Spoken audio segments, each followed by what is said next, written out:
Heute werde ich wieder ein Lied, was ich schon einmal gespielt habe, in eine völlig andere neue Version interpretieren. Und damit hallo und herzlich willkommen auf dem Kanal Keyboard Spiel mit Handicap. In früheren Videos habe ich ja schon mal Lieder anders interpretiert, zum Beispiel My Heart Will Go On in einer 80er Jahre Rockversion oder Time of My Life in einer Dance Trance Techno Version gespielt.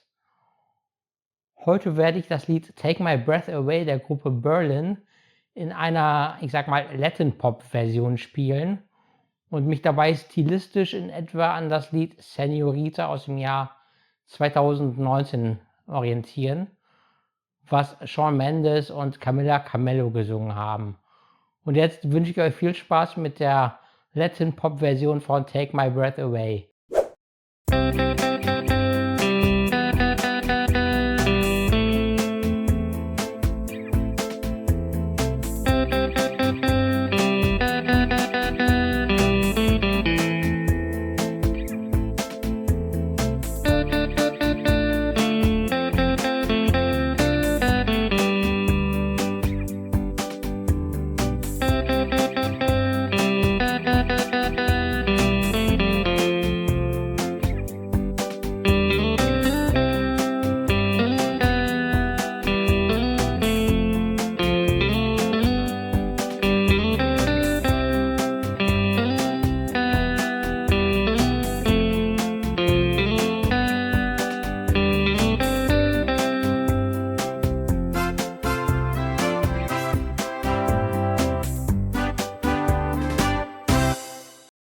Ich hoffe, euch hat meine Latin-Pop-Version von Take My Breath Away gefallen.